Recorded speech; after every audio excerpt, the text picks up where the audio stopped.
Hi friends, please subscribe to Amravati Media and press the bell icon for more latest updates. మళ్ళీ అధికారంలోకి జగన్. చంద్రబాబు మాటలకు అర్థం ఏమిటి? గడిచిన 6 నెలల కాలంలో 6 లక్షల కోట్ల పెట్టుబడులు తీసుకొచ్చామని, ఇదో రికార్డు అని ఒకవైపు చంద్రబాబు నాయుడు చెబుతూనే, మరోవైపు పారిశ్రామికవేత్తలు ఏమంటున్నారో కూడా బయటపెట్టారు.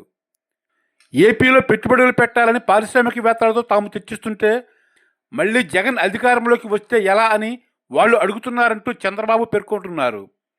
కేవలం 11 అసెంబ్లీ సీట్లకు పరిమితమైన వైసీపీ అధినేత జగన్ అధికారంలోకి వస్తారనే అనుమానాన్ని పారిశ్రామికవేత్తలు వ్యక్తం చేస్తున్నారంటే, దానికి ప్రస్తుత కూటమి పరిపాలన కారణం కాదా అనే ప్రశ్న ఉత్పన్నమవుతోంది.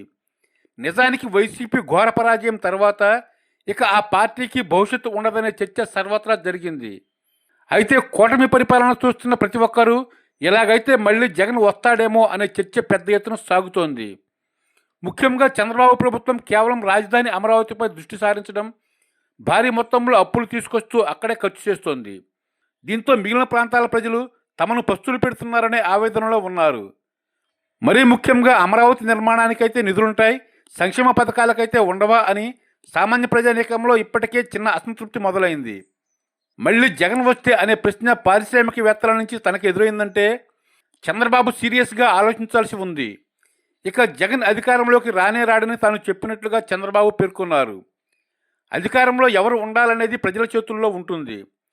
క్షేత్రస్థాయిలో రాజకీయ వాతావరణం గురించి తెలుసుకునే పారిశ్రామికవేత్తలు ఈ అభిప్రాయానికి వచ్చి ఉంటారని చంద్రబాబు ఎందుకు గ్రహించలేకపోతున్నారు?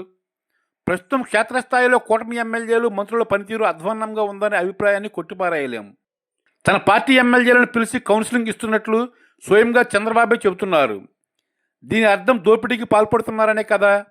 వైసీపీ ప్రభుత్వంలో కనీసం జగన్ అంటే భయపడేవాళ్ళని, ఇప్పుడు ఆ పరిస్థితి అయితే లేదని ఎవరిని కదిలించినా అంటున్నారు.